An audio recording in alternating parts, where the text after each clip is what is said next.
Your Excellency, President Xi Jingping, and their distinguished delegation, the South African delegation, members of the media, it is a pleasure for me to host President Xi Jingping on his second state visit to South Africa. It is also a historic visit taking place on the eve of the first FOCAC summit in Africa. We are honored to host this important event in South Africa. Our meeting today provided us with the opportunity to discuss progress we have made with the implementation of our 5 to 10-year strategic program of cooperation.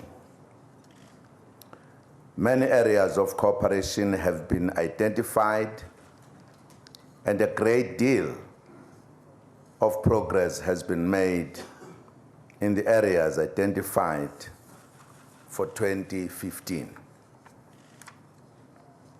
The 2015 areas of cooperation are the following: alignment of industries to accelerate South Africa's industrialization process, enhancement of cooperation in social economic zones,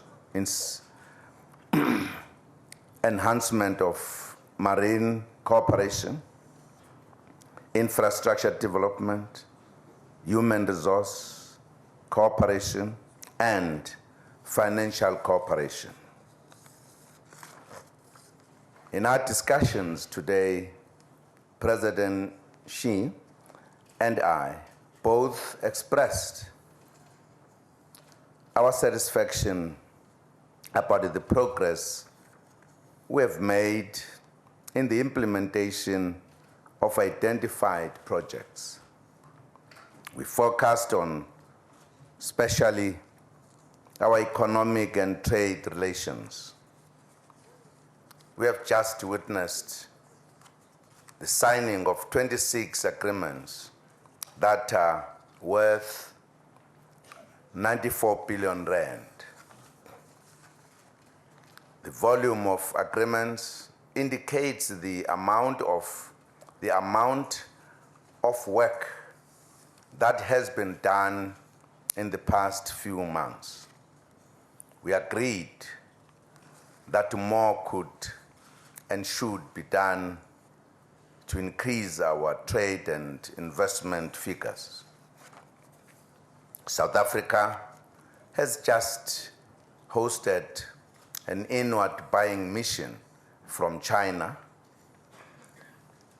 which comprise large Chinese state-owned enterprises in the areas of agriculture and agro-processing, minerals, plastics and chemicals, capital goods, automotive, and related sectors. We wish to invite more inward buying missions to South Africa. I believe that this will contribute to addressing the structure of our bilateral trade as well as the industrialization of our economy. We were both satisfied about the level and extent of the cooperation that exists between our two countries with regard to the establishment of special economic zones and science parks in South Africa.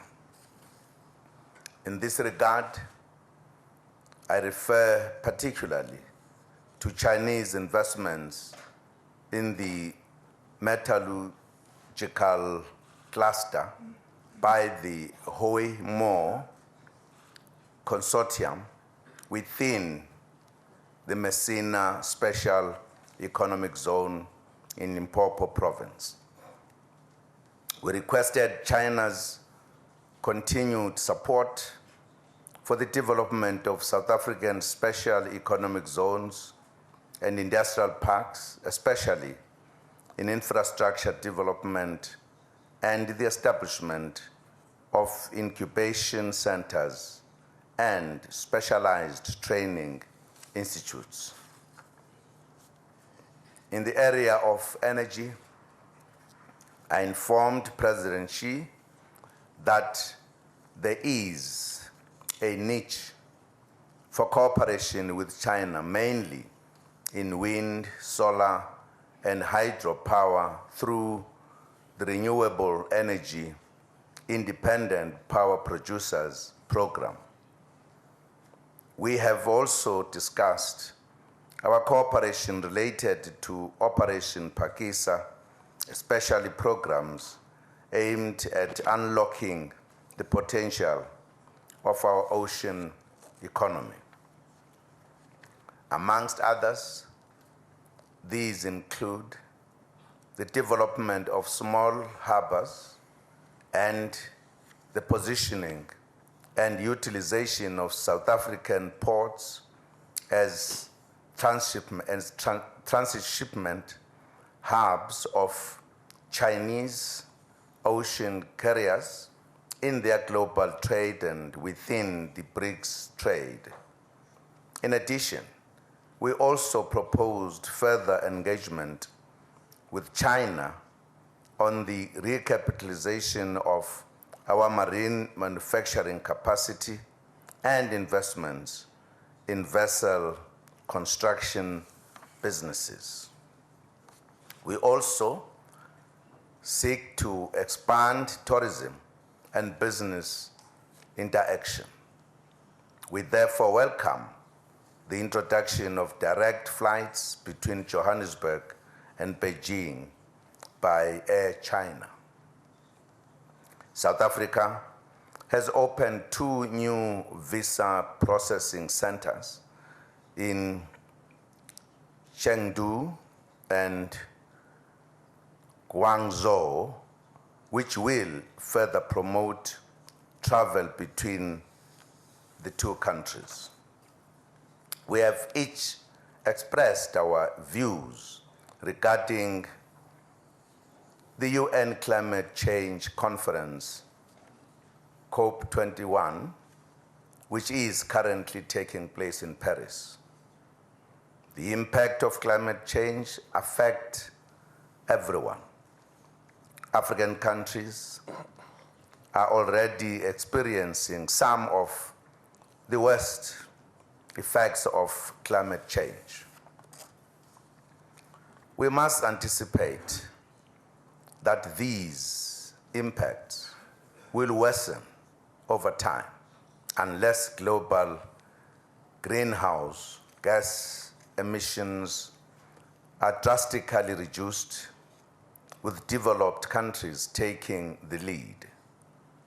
We urge all parties in Paris to put the interests of the world first and not allow national interests to make it difficult to reach an agreement. We remain optimistic that a legally binding agreement will be reached, as we have no other choice. We have to act now before it is too late.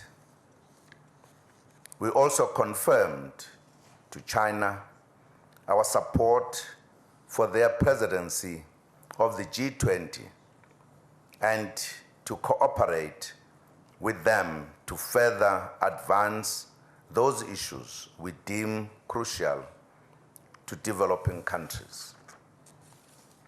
Naturally, we also touched upon the main developments of BRICS since the UFA summit in July this year. We also discussed the need to promote global peace and security and condemn the recent acts of terror in France, Nigeria, and other countries. Global action against terrorism is necessary within the ambit of the United Nations. In this regard, the reform and expansion of the United Nations Security Council is also critical for it to include other regions of the globe, especially Africa, with its 1 billion people. Ladies and gentlemen, relations between China and South Africa are currently at their best level ever. We are truly pleased to host President Xi and his delegation. We look forward to a fruitful state visit and a highly successful forum on Africa-China cooperation this week. I would now wish to invite President Xi Jingping to address the media. I thank you.